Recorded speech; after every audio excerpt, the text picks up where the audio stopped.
Multiple arrests and thousands of dollars spent due to continued protests at the crosswalk by the Pulse nightclub. And our crews have witnessed FDOT workers touching up the area at least 6 times in the last week and a half. Fox 35's Marie Ettinger is digging into the numbers tonight. There is still chalk right here today. I picked this up just a few feet away closer to the camera, and you can see all over the sidewalk there's a ton of different drawings. As for the crosswalk, that has mostly been washed away. The color has now faded. This all done right in front of signs that say defacing the roadway and defacing the sidewalk are prohibited.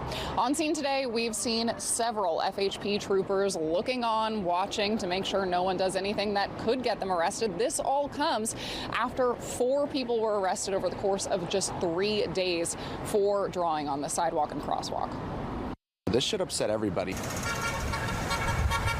Protesters throughout the day stopped by the Pulse nightclub, dropping off chalk. More showed up to color outside Orlando City Hall. We need to make sure that this is a safe place to exist, and we need to figure out what our legacy is, because erasing chalk is pathetic.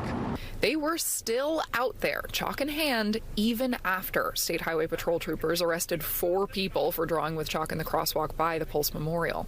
Zane Aparicio, Donovan Short, and Mary Jane East were all arrested Sunday and had their first appearances in front of a judge Monday.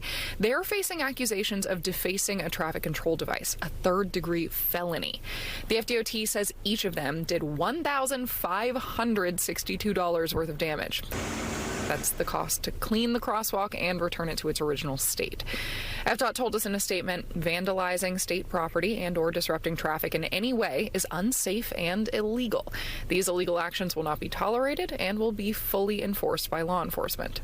I would argue water-soluble chalk that washes away while you're being arrested doesn't amount to over $1,000 worth of damage to this crosswalk. Your Honor, defense has a probable cause challenge. Blake Simons is representing the chalk artists. East and Aparicio were able to leave the jail today on their own recognizance, but Short got sent back in. FHP filed a second separate complaint against her for criminal mischief, a 2nd-degree misdemeanor. This is selective law enforcement, and they are out there to intimidate and try to keep people from exercising their free speech. Sebastian Suarez was arrested Friday when FHP says he put chalk on his shoes and walked through the crosswalk outside Pulse.